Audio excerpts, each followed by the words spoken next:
commencer immédiatement pour ne pas perdre de temps et on va lire ensemble, si vous voulez bien, dans la Bible. Vous avez votre Bible, je suppose, donc toujours le début. On est toujours dans le chapitre 1 depuis déjà un mois. Donc on est toujours dans ce premier chapitre et on va un petit peu parler aujourd'hui d'une fonction. Vous avez vu l'email, si vous l'avez reçu, je pense que oui. Le secret de la 10e heure. C'est le thème d'aujourd'hui, le secret de 10. Vous savez comme moi que toute la Bible, dans sa totalité d'ailleurs, dans sa totalité, fonctionne sur des codes. Ce n'est pas que des histoires. Si ce n'était que des histoires, ce serait un livre tout à fait sympathique, mais sans plus. Mais c'est tout un livre codé, parce que Dieu, je crois, vous le savez, est le plus grand de tous les plus grands mathématiciens. Et lorsqu'on fait une étude, mais ça nous prendrait, je pense, probablement une éternité, si c'est possible de le dire ainsi, pour comprendre tous les secrets de la Torah et même des évangiles, parce que c'est incroyable. Et tout est codé, tout est calculé, il n'y a pas une lettre qui manque, tout est mis dans un ordre impeccable, avec une sagesse qui dépasse toute l'imagination humaine possible. Donc voilà que nous allons comprendre que toute cette Bible, du début à sa fin, est codée. Vous avez remarqué évidemment les codes de 7, de 6, de 10, de 40, de 4, de 2, de 3, etc. Et ce sont évidemment les clés qui nous permettent d'ouvrir les mystères de Dieu, enfin une des clés. Évidemment qu'il y en a d'autres encore, d'autres clés qu'il nous faut découvrir certainement, et puis d'autres que nous connaissons, que nous utilisons. J'avais expliqué l'autre jour que lorsque nous rentrons dans la Torah, dans la Bible en général, mais spécifiquement la Torah, c'est un livre tellement incroyable que c'est comme un immense labyrinthe derrière lequel se trouvent des chemins infinis. Et lorsque nous sommes face à un mur, une porte fermée, on essaye d'ouvrir avec un code. Et parfois nous arrivons, parfois nous n'arrivons pas. Et il va falloir d'autres routes, d'autres chemins pour découvrir progressivement donc ce qui se dit, ce qui se cache. Donc voilà pourquoi c'est un travail absolument conséquent. Et le roi Salomon lui-même disait que la sagesse était très fatigante. Et en effet, on a besoin d'avoir quelques jours de repos. Et je comprends pourquoi le maître de l'univers, le créateur de la Torah, nous a demandé de faire du Shabbat. Et je crois que actuellement, je ne sais pas en France, mais en Belgique, je constatais que on s'était battu, les syndicats se sont battus pendant de nombreuses décennies pour obtenir ne fût-ce qu'un jour de congé par semaine, ce qui n'était pas du tout le cas, mais que la Torah enseignait déjà depuis des millénaires. Et aujourd'hui, on se rend compte que les acquis au niveau du Shabbat, au niveau du temps de repos, quand bien même ce serait le dimanche, il y a au moins un jour, on est en train de nouveau d'abandonner cela pour retourner à un travail qui devient véritablement obsessionnel. C'est une Égypte insupportable de fatigue, de travail, et il faut toujours plus d'argent, et pour avoir plus d'argent, on supprimera un jour par semaine s'il le faut, jusqu'à ce que les gens deviennent de véritables esclaves. Donc vraiment, c'est insupportable. C'est pourquoi je crois qu'on a vraiment besoin de prendre au moins un jour par semaine pour se reposer. C'est très important. Ceci dit, voilà que nous sommes dans la Torah, et même dans l'étude de la Torah, nous avons aussi besoin parfois de nous reposer parce que le travail est excessivement complexe. Donc nous allons quand même aujourd'hui lire un texte dans l'évangile de Jean, toujours au chapitre 1, à partir du verset 29, et nous allons lire jusqu'au verset, disons, 42, mais progressivement. Donc, le lendemain, donc l'évangile de Jean, le lendemain, Yohanan vit Yeshua venant à lui, et il dit, « Voici l'agneau de Dieu, qui ôte le péché du monde. » Vous imaginez la révélation, mais absolument inimaginable, que Yohanan a reçue en voyant le Mashiach. Il voit Yeshua qui s'approche et l'Esprit lui avait parlé. Et il sait que c'est l'agneau de Dieu qui ôte le péché du monde. Là, c'est vraiment le summum de la révélation. Je crois que c'est une des raisons pour lesquelles Jean-Baptiste a un tel ministère, une telle puissance de ministère. Voilà l'agneau de Dieu qui ôte le péché du monde. C'est celui dont j'ai dit, après moi vient un homme qui m'avait précédé car il était avant moi. Alors là, c'est aussi un texte, une révélation de Yohanan, mais absolument surprenante. Il est conscient que la nature de l'homme qu'il voit dépasse de loin tout ce que l'on peut imaginer. Vous savez que je reçois des courriers régulièrement sur des personnes qui me posent des questions concernant la nature du Messie, qui aujourd'hui encore, même dans des églises qui se disent entre guillemets messianiques, posent de véritables questions sur cette nature du Mashiach dont ils n'arrivent pas à comprendre quelle est-elle. Ils ne savent pas, ils n'arrivent pas à comprendre la divinité du Mashiach. Et pourtant, ils sont messianiques. Alors je me dis, vraiment, on a besoin de les enseigner. Et Yohanan dit, celui qui vient après moi m'a précédé. Autrement dit, la notion messianique, qui est le fondement même de tout ce qui est du Messie, est absolument divine et éternelle. Et je continue.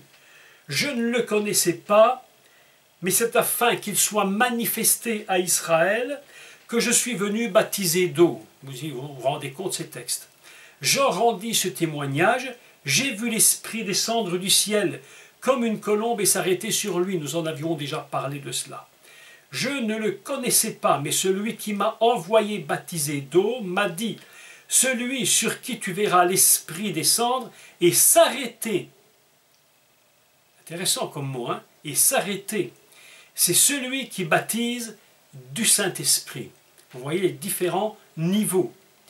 Et j'ai vu et j'ai rendu témoignage qu'il est le Fils de Dieu. Voilà des textes absolument fantastiques. Écoutez maintenant.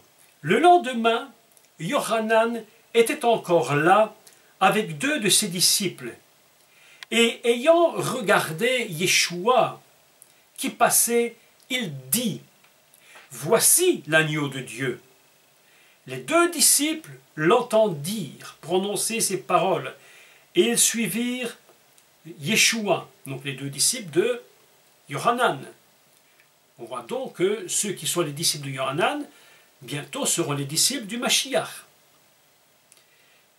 Yeshua se retourna et voyant qu'ils le suivaient, il leur dit, « Que cherchez-vous » Ils lui répondirent, « Rabbi » ce qui signifie maître, bien sûr, « Où demeures-tu » Venez, leur dit-il, et voyez. Ils allèrent et ils virent où il demeurait, et ils restèrent auprès de lui ce jour-là. C'était environ la 10e heure, je le lis en français. Voilà déjà un texte en soi tout à fait surprenant et étrange. Quand on lit simplement le texte, évidemment, rien n'apparaît de si extraordinaire. Mais voilà qu'une question très surprenante des disciples de Yohanan survient et ils disent à Jésus une chose surprenante. Ils lui disent, « Où demeures-tu » En lisant, j'ai lu ce texte 1 million de fois, mais ça ne m'avait jamais frappé. Je me dis, mais si je rencontre quelqu'un, si vous rencontrez quelqu'un, une personne, avec un niveau absolument, mais incroyable, vous imaginez ce qu'il venait d'entendre, vous imaginez ce que Yohanan venait de dire, cet homme-là que vous voyez, il m'a précédé, il est l'agneau de Dieu, il ôte le péché du monde, et je ne suis pas digne de délier la courroie de ses sandales. Voilà un homme exceptionnel, incroyable. Si je le rencontre, je vais lui dire, mais qui es-tu? Mais qu'est-ce que tu fais ici? Mais est-ce que... Vous voyez les questions importantes. Mais voilà que ce qu'il lui pose comme question mais est tout à fait différente.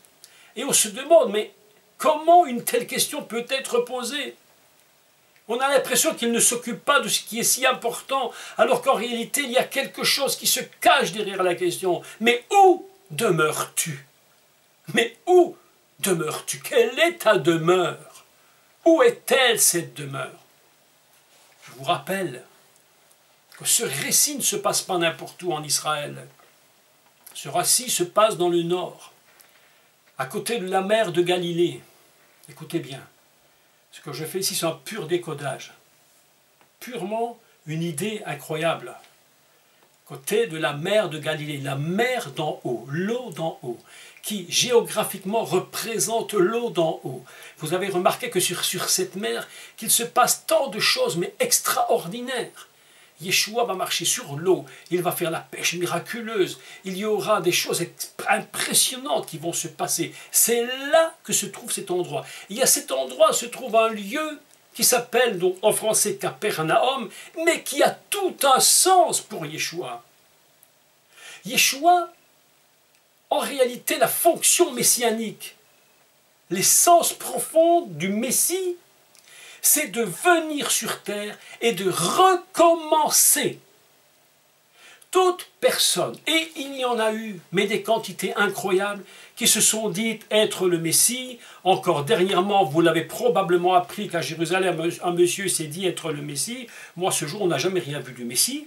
Mais enfin, probablement qu'il le croit peut-être, ou vraiment d'ailleurs, puisqu'il le dit. Mais ils n'ont pas cette fonction, cette essence fondamentale qui fait de cette personne le Mashiach. Il faut qu'il ait en lui tout ce qui recommence l'humanité. Le Mashiach n'est pas venu pour continuer, mais pour recommencer l'humanité. Et pour cela, il a une caractéristique absolument unique qui est céleste et éternelle. Et il va recommencer le monde.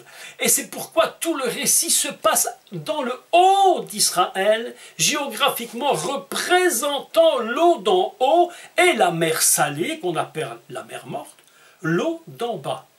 Et cette mer salée est quand même surprenante en elle-même, parce que progressivement elle s'assèche, mais en plus c'est l'endroit le plus bas de la terre. Alors que la mer de Galilée, elle représente la notion céleste. Elle est une image absolument fantastique de cette eau, du haut. Et c'est là que le Mashiach va se placer. Et toute l'histoire se tourne autour de ce lieu. La Bible, j'ai regardé dans tous les évangiles, ils précisent tous que ça se passe au bord de la mer de Galilée. L'eau qui se trouve en haut. Symboliquement, évidemment. Et la question des disciples paraît complètement bizarre. Mais où demeures-tu? Quel est le lieu de ton habitation? Pourquoi ne lui ont-ils pas demandé, mais qui es-tu vraiment? Mais explique-nous, on dit tellement de choses incroyables sur toi. Et Yohanan nous a dit des choses tellement inimaginables. Et tu me demandes où tu es, où tu demeures? Mais la suite des événements est tellement incroyable. La Bible, et je crois, comme je l'ai dit au début de ce cours, vous le savez, tout ce qui est écrit a un sens. Il est écrit. Ils vinrent et ils lui demandèrent où demeures-tu? Et le Mashiach leur répond, venez et voyez. Ils allèrent et ils virent où il demeurait. Si c'est qu'une question de géographie de maison, mes amis, c'est des amis qui vont chez des amis à la limite, hein, ou un ami ou quelqu'un qui reçoit des gens chez lui. Si ce n'est qu'une question de maison. Et ils restèrent auprès de lui ce jour-là. C'était, je le lis en français, environ la 10e heure. Pas la 9e, pas la 11e, pas la 6e, mais la 10. Vous vous souvenez et vous savez qu'il y a un code 10. Je vais maintenant le relire autrement. La 10e heure, on le lit en hébreu, Kashaha à Ashichit. On peut le lire d'une autre façon. Si je dis, évidemment, j'explique la règle de grammaire qui fonctionne ici. Le kaf, lorsqu'il est mis devant un mot, peut signifier comme, environ, selon.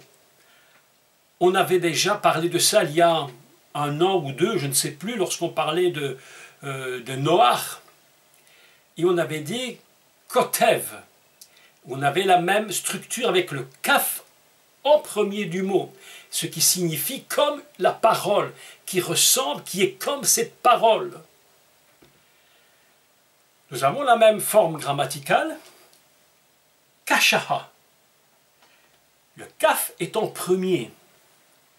On peut le lire environ, donc kashaha, environ leur dixième, ou une autre lecture peut se faire, qui pour moi va dévoiler le mystère du texte. Kashaha peut être lu comme la dixième heure, selon ce que représente la dixième heure. Parce que si je le lis environ la dixième heure, ça peut être 10h moins 5, mais c'est pas 10, ça peut être 10h08, mais c'est toujours pas 10. Et le code, à ce moment-là, n'a plus beaucoup de sens. Mais si je traduis une façon différente, selon la dixième heure, alors je suis dans une autre structure. Le moment qu'ils sont en train de vivre, c'est la dixième heure. L'heure de Dieu. Vous savez, comme moi, et bien entendu, depuis qu'on le dit, ça se sait, ou alors on perd tout espoir d'expliquer, que le Yud, la première lettre du nom divin, c'est 10. Et qu'on peut lire le 10, qu'on peut lire le nom du divin en 10, en 26, mais la première lettre est 10. He, vav, he, égale 10. Ça nous donne cette idée absolument stupéfiante que le lieu où ils se trouvent et l'heure à laquelle ils sont n'est pas le hasard. Je l'ai dit et je le dirai, mais un milliard de fois. Rien de ce qui est écrit dans la Bible n'est hasard. Tout a un sens, tout est codé, tout doit être ouvert et dévoilé. Aujourd'hui, je dévoile ce moment particulier du commencement messianique. 10. Et au lieu de dire c'était à peu près la 10e heure, je lis ceci.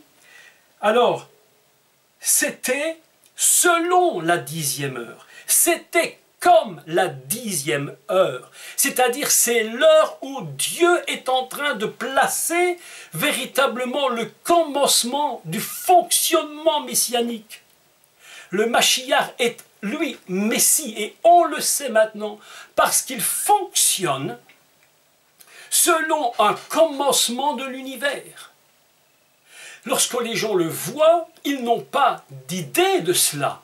Ça paraît assez impossible, à part Yochanan qui a eu une vision incroyable, une révélation incroyable, lui disant « il était avant moi », alors que pourtant il est né 6 mois plus tard. Yeshua lui-même sait qui il est. Et il le dira avant qu'Abraham soit, mais j'étais. Et tout le monde dit, mais comment pouvait-il naître avant? Mais ils ne comprennent rien. Il dit, mais cet homme est en train de perdre la tête. Parce qu'il fonctionne dans cette notion du temps 10, c'est-à-dire dans la nature divine. Et il n'est pas dans n'importe quel endroit, il est au bord du lac, au bord de la mer de Galilée. Et il est à la 10e heure, comme le 10 divin. Dieu dit ici, mon Mashiach, je l'ai placé, et c'est le moment où maintenant il va commencer véritablement le début de quelque chose. Je ne sais pas si vous comprenez fort ce que je ressens, mais ce n'est pas tout. Donc voilà que, si vous relisez les évangiles, tous, indistinctement, vont nous dire que le Mashiach, il n'est pas n'importe où. Il est dans une ville qu'on appelle Capernaum. Kefar Nahum, c'est-à-dire deux mots hébreux, mais tout à fait extraordinaires.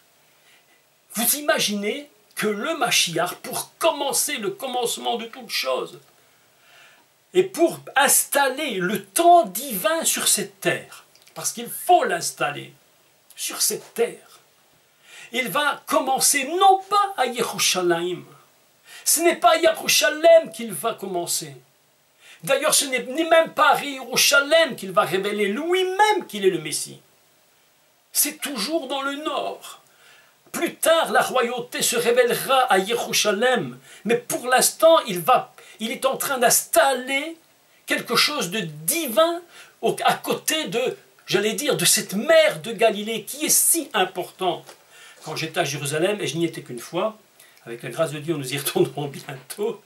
Quand j'étais à Jérusalem, à la mer de Galilée, vous avez été certains d'entre vous. Alors évidemment, moi j'étais un peu choqué parce que je m'imaginais que j'allais arriver là-bas, puis j'allais voir la mer de Galilée comme à l'époque de Jésus, mais j'étais tout à fait surpris de voir que les gens faisaient du ski nautique sur la mer de Galilée. Ils faisaient du bateau à moteur, et je ne sais pas comment on appelle les espèces de motos, vous savez, qui vont sur l'eau là. J'étais surpris, je me dis, mais c'est quoi cette mer? Ça m'avait un peu cassé dans mon rêve et dans mon idée. Mais qu'importe, c'est là-haut que ça se passe.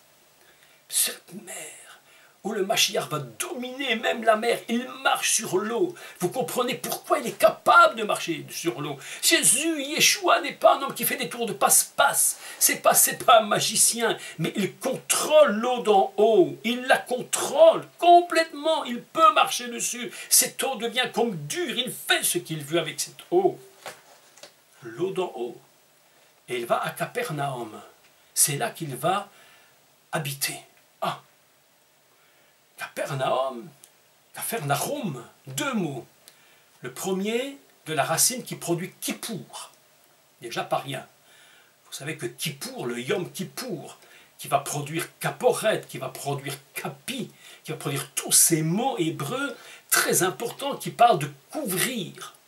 On parle du Kaporet, on parle du Paroret, ce couvercle de l'arche de l'alliance, ce voile dont l'anagramme est Paroret, tous ces mots ont le même sens, couvrir. Et c'est là que le Mashiach va installer, si je puis dire, mais bon, disons qu'il va installer le dixième, la nature 10e heure, l'heure de Dieu, dans cet endroit où ça s'appelle Kapor, Kaper, couvrir. Et puis, Nahum. Nahum, qu'est-ce que ça veut dire, Nahum? Nahum, c'est un mot dont la racine est la même que Noach, qu'on va appeler le repos. Mais on va rajouter le même, on va construire Nahum, et ça va produire un mot hébreu qui est consolé, réconforté. Écoutez pourquoi ça s'appelle comme cela, et pourquoi le Mashiach va mettre la 10e heure, l'heure divine, à cet endroit, spécifiquement. Où demeures-tu? Où est ta demeure, Yeshua? Mais où est ta demeure? Ma demeure est là, Capernaum. À la 10e heure, nous précise l'Évangile. C'était comme la 10e heure. Nahum, eh bien mes amis, c'est exactement la même expression que nous retrouvons dans Bereshit 5, 28. Il nous consolera de nos peines.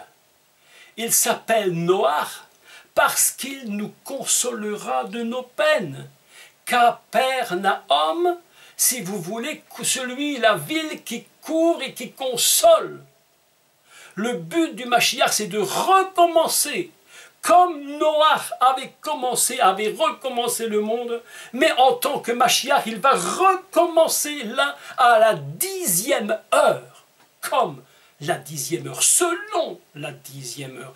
Et je préfère cette traduction que environ, parce que environ, c'est un peu ennuyeux, me semblerait-il, parce que c'est approximatif, mais comme la 10e heure, comme la parole, kotev, comme, alors ça nous donne une perspective différente. Le Mashiach va commencer d'installer l'heure de Dieu. Nous sommes dans un texte absolument extraordinaire. Le Mashiach est en train d'installer l'heure de Dieu. Il va bientôt commencer.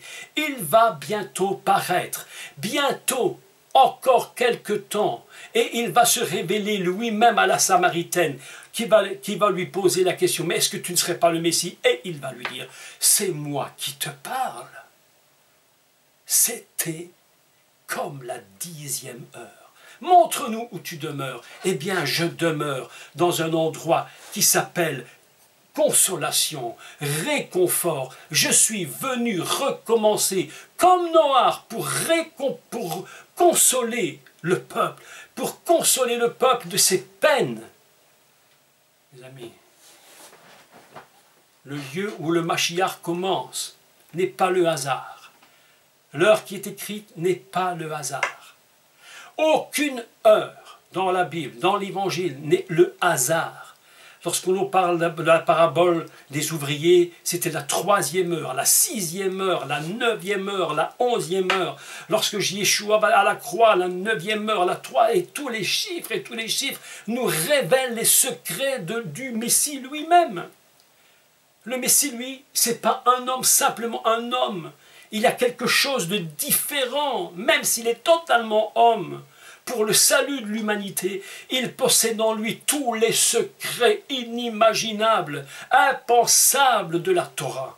Il est la parole, il est le temps de Dieu, il est le mot de Dieu, il est le lieu de Dieu, il est l'œuvre de Dieu parfaite. C'était comme la 10e heure, le secret du 10. C'est le lieu où le Mashiach va commencer son ministère. Le village du consolateur, c'est là qu'il vient. Surprenant.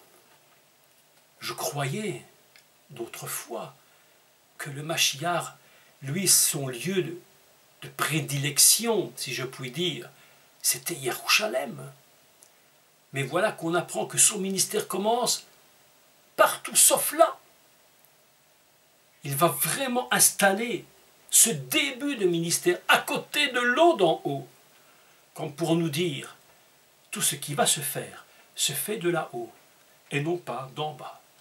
Tout se fait de là-haut. Et évidemment que Yerushalem a une notion évidemment très élevée, mais au niveau de la fonction messianique de base sur cette terre, il va commencer par un lieu où l'heure de Dieu est placée et où le lieu est un lieu de recommencement du départ, comme Noah. Il est écrit, il nous consolera de nos peines. Quand je pense au Mashiach, Yeshua, je me dis, on a tant à apprendre de sa nature, de son fonctionnement. Rien n'était hasardeux dans son ministère. Rien. Je vous rappelle donc que la fonction messianique est très importante. Selon le développement des évangiles. Je rappelle dans l'ordre.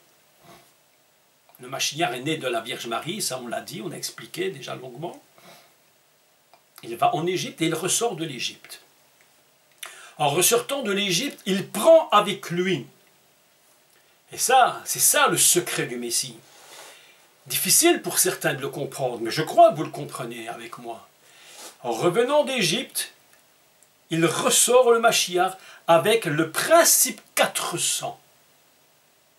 400 années d'exil. 400 années d'esclavage. Et il sort d'Égypte. Comme le peuple d'Israël a traversé la mer, et dont il est dit qu'ils ont été baptisés en Moïse, le Mashiach sort de l'eau lui-même et est baptisé. Et voilà que le Mashiach arrive à l'âge de 30 ans, et la Bible nous dit dans l'évangile de Luc, il avait environ 30 ans, peut-être un jour en moins, peut-être un jour en plus, je ne sais pas, mais 30 ans, et au moment où il va commencer son travail. Traduit en français ministère, en hébreu simplement travail. Je vous avais dit l'autre jour, cette idée, qui je crois quand même est vraie, que le Mashiach est prophétiquement annoncé dans les 430 années d'exil, de sortie d'Égypte. J'ai lu quelques commentaires sur les 30 ans, et en réalité, personne n'arrive véritablement à comprendre. Dieu avait dit à Abraham, ton peuple sera 400 ans, dans un pays qui ne sera pas le leur. Ils seront opprimés. Et voilà que 30 années en plus s'ajoutent. J'ai lu des commentaires, probablement vous, mais aucun commentaire n'est vraiment convaincant sur les 30 années. On essaie de trouver une solution. Je crois que la solution est beaucoup plus simple. Il y a deux sorties d'Égypte. Une qui est historiquement, je dirais, le peuple d'Israël sort de l'Égypte 400 ans, et une seconde sortie d'Égypte, qui est celle du Mashiach, Yeshua. Il avait 30 ans. Il sort d'Égypte 400, il en rajoute 30 et il commence 430. Je crois que le temps de Dieu était là, à ce moment-là. 430 ans, et le cycle vient de se fermer, vient de se boucler. 430 ans, 4 et 3, 7, de nouveau un cycle de 7. Il est clôturé, il est plein, le Messie peut venir. Et c'est pourquoi il est écrit, c'était comme la 10e heure. Le temps de Dieu était venu pour que s'installe véritablement l'œuvre messianique en Yeshua. Ah, quel texte extraordinaire, cette petite phrase. C'était comme la 10e heure. Fantastique. Et voilà qu'il sort d'Égypte. Il rajoute 30 années et progressivement, je dis progressivement, le voile va être ôté. Tout doucement, on va avoir une compréhension de ce qui est en train de se produire en Israël, que tout le monde attend, mais qu'on n'a pas encore vu. Et le texte nous dit ceci, et je continue. Écoutez, parce que maintenant, c'est vraiment formidable, fantastique. Je lis à partir du verset 40. André, frère de Simon-Pierre, était l'un des deux qui avait entendu les paroles de Yochanan et qui avait suivi Yeshua. Ce fut lui qui rencontra le premier son frère Shimon et lui dit « Nous avons trouvé le Mashiach. » Écoutez la suite. Et il le conduisit vers Yeshua. Yeshua, l'ayant regardé, dit « Tu es Shimon, fils de Yona. Tu seras appelé Céphas, Pierre. » Le lendemain, Yeshua voulut se rendre en Galilée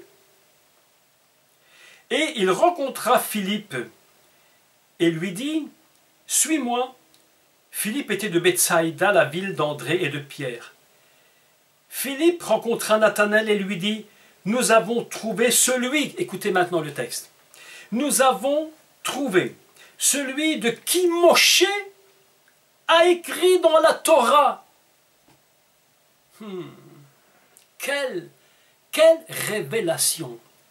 Nous avons trouvé celui dont Moshe a écrit dans la Torah, oh là là, et dont les prophètes ont parlé, Yeshua ben Nazareth, fils de Yosef, etc.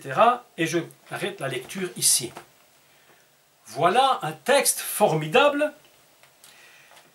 On se rend compte à ce moment même que, en réalité, les disciples de Yochanan étaient vraiment au courant. Ils étaient vraiment au courant que ce oint devait venir. Israël l'attendait. Et voilà que eux sont en train de se rendre compte que ce Yeshua, C'est lui le Mashiach. Le voile est en train d'être ôté. Le voile se retire progressivement. Et ils ont la connaissance.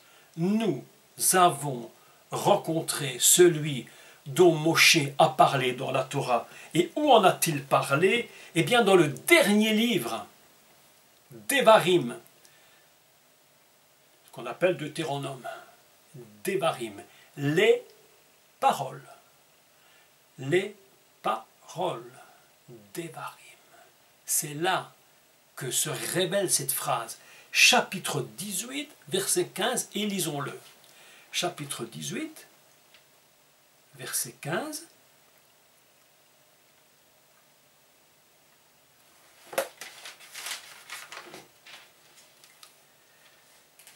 Voilà. L'Éternel, ton Dieu, te suscitera du milieu de toi, d'entre tes frères, un prophète comme moi, vous l'écouterez. Tout Israël qui croyait dans la venue de ce Mashiach, connaissait cette parole de Moshe. Au milieu de toi se lèvera un prophète comme Moshe, et vous l'écouterez. Et voilà qu'ils savent que ce prophète, la révélation vient de se faire. Et les disciples de Yochanan sont en train de se rendre compte qu'ils sont en face de ce prophète. Yeshua est celui dont Moshe a parlé et dont les prophètes ont parlé. Mes amis, ce texte est absolument glorieux parce que nous nous rendons compte que lorsque la lumière messianique est en train de se révéler, vous vous souvenez que nous avions dit que cette lumière était une lumière qui était cachée, mais cette lumière est en train de se révéler. Elle est en train de paraître en Israël, et quelques-uns ont les yeux ouverts sur cette lumière, et ils s'aperçoivent quelle est la lumière du commencement. Tout rabbin, tout juif religieux connaissant les choses de la Torah, savent très bien de la lumière dont il est question dans Bereshit chapitre 1, c'est la lumière messianique. Et c'est pourquoi tout l'évangile de Jean est construit sur ce principe. C'est pourquoi ce n'est qu'une continuité intelligente à l'extrême de l'évangile de Jean, commençant par Bereshit, révélant la lumière et expliquant la sortie du Messie. Et voilà que le voile est ôté progressivement. Ce qu'on pourrait appeler, vous savez qu'il y a un voile très spécial qui porte le nom de paroret et qui se trouve dans le tabernacle ou dans le temple, et qui sépare le lieu saint du saint des saints. Et ce paroret a quand même un sens extraordinaire, j'en avais longuement parlé déjà, c'est qu'il est l'anagramme de caporet. En fait, c'est que l'on voit est voilé, c'est un voile. Et pourtant, le voile contient l'idée même du Mashiach. Elle contient l'idée même, l'essence même, mais cachée, de ce que représente le couvercle, le caporet, ce qui couvre. Et tous ces éléments et notions qui s'ajoutent les unes aux autres. Où demeures-tu? Mais je demeure à Capernaum. Nahum, Caper, couvert, la ville qui couvre.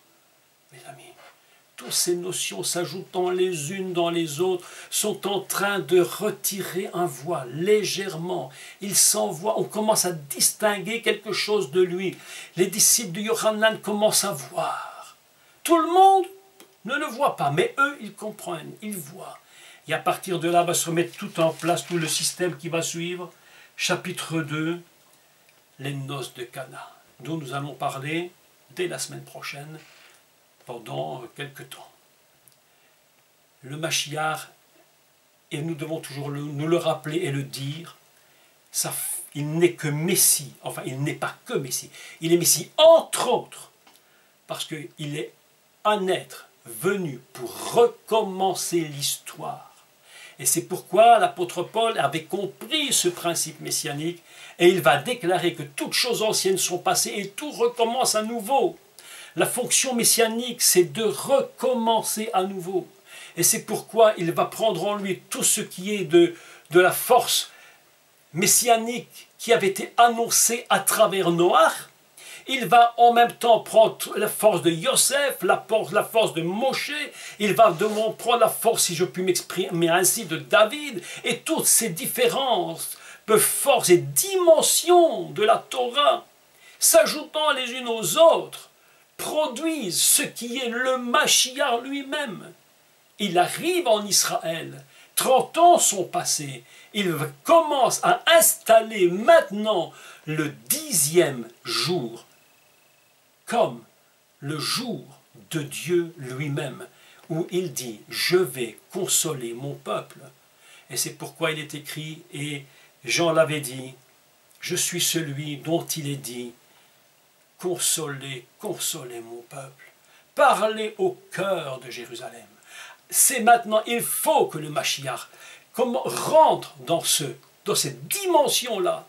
Mes amis, voilà qui est le Messie absolument extraordinaire. Rien est hasard. Rien, absolument rien. Vous allez relire les évangiles 1000 fois. Et à chaque fois que vous allez tomber sur un texte, un mot, posez-vous toujours une question. Mais qu'est-ce que cela veut dire? Mais pourquoi est-il mort à telle heure? Et pourquoi est-il ressuscité tel jour et à telle heure? Pourquoi pas plus tard ni plus tôt? Quelle est la raison? C'est le secret du Mashiach. Moi, je ne désire qu'une chose, c'est le comprendre, l'expliquer, essayer de rentrer dans la dimension du Messie et vous dire, il est unique. Et c'est la raison pour laquelle, lorsque les gens allaient l'écouter, on disait de lui, personne n'a jamais parlé comme cet homme. Il est dit que lorsqu'il est monté à la synagogue, je crois que c'est à Capernaum si je me trompe, on l'écoutait parler et les gens étaient étonnés parce qu'il parlait avec autorité. Il avait quelque chose que les autres n'avaient pas. Il est le commencement et le recommencement de toutes choses. Voilà qui est le Mashiach. Et c'est pourquoi il est écrit dans cet évangile, cette phrase extraordinaire, « Mais où demeures-tu » Il leur dit, « Venez et voyez, c'était comme la 10e heure. » Voilà ce que je voulais, en quelques mots, vous dire ce soir, au sujet de notre bien-aimé Yeshua.